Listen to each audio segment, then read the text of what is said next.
حضرت واہب رحمۃ اللہ علیہ کہتے ہیں کہ جنت میں ایک درخت ہے جس کا نام طوبیٰ ہے، جس کے سائے تلے سوار 100 سال تک چلتا رہے گا لیکن سایہ ختم نہ ہوگا۔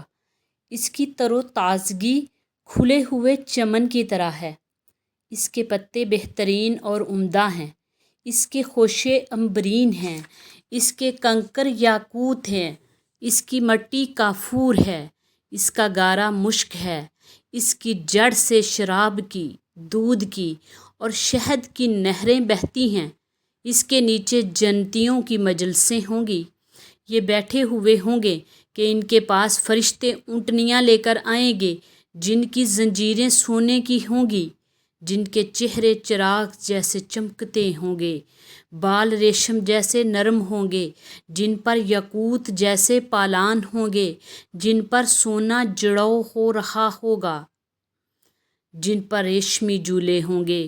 وہ اونٹنیاں ان کے سامنے پیش کریں گے اور کہیں گے، یہ سواریاں تمہیں بھجوائی گئی ہیں اور دربار خدا میں تمہارا بلاوا ہے۔ یہ ان پر سوار ہوں گے، وہ پرندوں کی رفتار سے بھی تیز رفتار ہوں گی۔ جنتی ایک دوسرے سے مل کر چلیں گے، اونٹنیوں کے کان سے کان بھی نہ ملیں گے، پوری فرما برداری کے ساتھ چلیں گی۔ راستے میں جو درخت آئیں گے وہ خود بخود ہٹ جائیں گے کہ کسی کو اپنے ساتھی سے الگ نہ ہونا پڑے۔ یوں ہی رحمان الرحیم خدا کے پاس پہنچیں گے۔ خدا تعالیٰ اپنے چہرے سے پردے ہٹا دے گا، یہ اپنے رب کو دیکھیں گے اور کہیں گے، اللہم انت السلام و منک السلام وحق لک جلال والاکرام۔ ان کے جواب میں اللہ رب العزت فرمائے گا، انا السلام و من السلام، تم پر میری رحمت سابق ہو چکی اور محبت بھی۔ میرے ان بندوں کو مرحبا ہو جو بن دیکھے مجھ سے ڈرتے رہے، میری فرما برداری کرتے رہے۔ جنتی کہیں گے، باری تعالیٰ، نہ تو ہم سے تیری عبادت کا حق ادا ہوا نہ تیری پوری قدر ہوئی، ہمیں اجازت دے کہ تیرے سامنے سجدہ کریں۔ اللہ فرمائے گا، یہ محنت کی جگہ نہیں، عبادت کی جگہ نہیں، یہ جنت تو نعمتوں، راحتوں اور مالا مال ہونے کی جگہ ہے۔ عبادتوں کی تکلیف جاتی رہی، مزے لوٹنے کے دن آ گئے۔ جو چاہو مانگو پاؤ گے تم، جو چاہو مانگو۔ تم میں سے جو شخص جو مانگے اسے دوں گا۔ پس یہ مانگیں گے۔ کم سے کم سوال والا کہے گا کہ خدایا تو نے دنیا میں جو پیدا کیا تھا، جو کچھ بھی تو نے دنیا میں پیدا کیا تھا، جس میں تیرے بندے ہائے وائے کر رہے تھے، میں چاہتا ہوں کہ شروع دنیا سے آخر دنیا تک دنیا میں جتنا کچھ تھا مجھے عطا فرما دے۔ اللہ تعالیٰ فرمائے گا، تو نے تو ابھی کچھ بھی نہیں مانگا، اپنے مرتبے سے بہت کم چیز مانگی۔ اچھا، ہم نے یہ سارا کچھ دیا، میری بخشش اور دین میں کیا کمی ہے؟ پھر فرمائے گا، جن چیزوں تک میرے ان بندوں کے خیالات کی رسائی بھی نہیں، وہ بھی انہیں دے دو، دے دی جائیں گی ساری نعمتیں، یہاں تک کہ ان کی خواہشیں پوری ہو جائیں گی۔ ان چیزوں میں جو انہیں یہاں ملیں گی، تیز رو گھوڑے ہوں گے، ہر چار پر یاقوتی تخت ہوگا، ہر تخت پر سونے کا ایک ڈیرا ہوگا، ہر ڈیرے پر جنتی فرش ہوگا، جن پر بڑی بڑی آنکھوں والی 2 حوریں ہوں گی جو دو دو لباس پہنے ہوئے ہوں گی، جن میں جنت کے تمام رنگ ہوں گے، تمام خوشبوئیں ان کے خیموں سے باہر ہوں گی، ان کے چہرے ایسے چمکتے ہوں گے گویا وہ باہر بیٹھی ہیں، اور ہر ایک دوسرے پر اپنی فضیلت ایسے جانتی ہوگی جیسے فضیلت سورج کی پتھر پر۔ اس طرح جنتی کی نگاہ میں دونوں حوریں ایسی ہی ہوں گی۔ یہ ان کے پاس جائے گا، جنتی جب ان کے پاس جائے گا اللہ کا شکر بجا لائے گا۔ اب باحکم خدا اس طرح صف بندی کے ساتھ سواریوں پر واپس ہوں گے اور اپنی منزلوں میں پہنچیں گے۔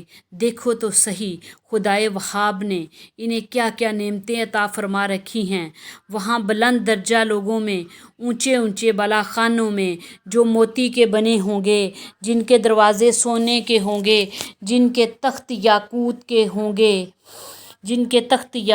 کے ہوں گے اور نورانی چہرے ان کے ہوں گے۔ جنتیوں کے ممبر نور کے ہوں گے، جن کی چمک سورج کی چمک سے بالا تر ہوگی۔ علیین میں ان کے محل ہوں گے، یاقوت کے بنے ہوئے، نورانی، جن کے نور سے آنکھوں کی روشنی جاتی رہے گی۔ لیکن خدا تعالیٰ ان کی آنکھیں ایسی نہ کرے گا۔ جو محلات یاقوت سرخ کے ہوں گے، ان میں سبز ریشمی فرش ہوں گے، اور جو زرد یاقوت کے ہوں گے، ان کے فرش سرخ مخمل کے ہوں گے۔ جو زمرد اور سونے کے جڑاؤ کے ہوں گے، ان تختوں کے پائے جواہر کے ہوں گے، ان پر چھتیں لولو کی ہوں گی، ان کے برج مرجان کے ہوں گے۔ ان کے پہنچنے سے پہلے خدائی تحفے پہنچ چکے ہوں گے۔ سفید یاقوتی گھوڑے غلامان لیے کھڑے ہوں گے، جن کا سامان چاندی کا جڑاؤ ہوگا۔ ان کے تخت پر اعلیٰ ریشمی نرم فرش بچھائے ہوں گے۔ یہ ان سواریوں پر سوار ہو کر باتکلف جنت میں جائیں گے۔ دیکھیں گے کہ ان کے گھروں کے پاس نورانی ممبروں پر فرشتے ان کے استقبال کے لیے بیٹھے ہیں۔ وہ ان کا شاندار استقبال کریں گے، مبارکباد دیں گے، مصافحہ کریں گے، پھر یہ اپنے گھروں میں داخل ہوں گے۔ انعامات خدا وہاں موجود پائیں گے۔ اپنے محلات کے پاس 2 جنتیں ہری بھری پائیں گے اور 2 پھلی پھولی، جن میں 2 چشمے پوری روانی سے جاری ہوں گے، اور ہر قسم کے جوڑدار میوے ہوں گے، اور خیموں میں پاک دامن بولی بالی پردہ نشیں حوریں ہوں گی۔ جب یہ یہاں پہنچ کر راحت آرام فرمائیں گے، اس وقت اللہ رب العزت فرمائے گا، میرے پیارے بندو، تم نے میرے وعدے سچ پائے، کیا تم میرے ثوابوں سے خوش ہو گئے؟ وہ کہیں گے خدایا ہم بہت خوش ہیں، بہت ہی رضامند ہیں، دل سے راضی ہیں۔ اللہ تعالیٰ انہیں اپنا دیدار کرائے گا۔ جب اللہ تعالیٰ کا انہیں دیدار ہوگا، یہ اس کا فضل ہے، وہ بڑا ہی بخشنے والا قدردان ہے۔ اس کے بعد مانگتا جائے گا، بندہ مانگتا جائے گا اور کریم دیتا جائے گا، یہاں تک کہ اس کا سوال پورا ہو جائے گا۔ اب اس کے سامنے کوئی خواہش باقی نہیں رہے گی، تو اللہ تعالیٰ خود اسے یاد دلائے گا کہ یہ مانگ، یہ مانگ، یہ مانگے گا پائے گا۔ پھر اللہ تعالیٰ فرمائے گا یہ سب میں نے تجھے دیا، اتنا اور بھی دیا، 10 مرتبہ فرمائے گا۔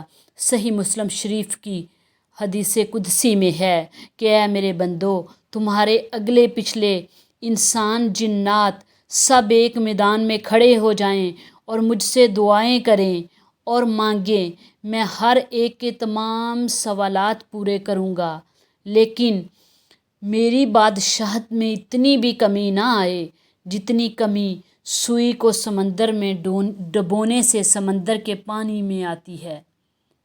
اس لیے جنتی مانگتا جائے گا اور اللہ کا فضل ہوگا، اسے عنایت کرتا جائے گا، اور اللہ کے خزانوں میں کمی نہ آئے گی۔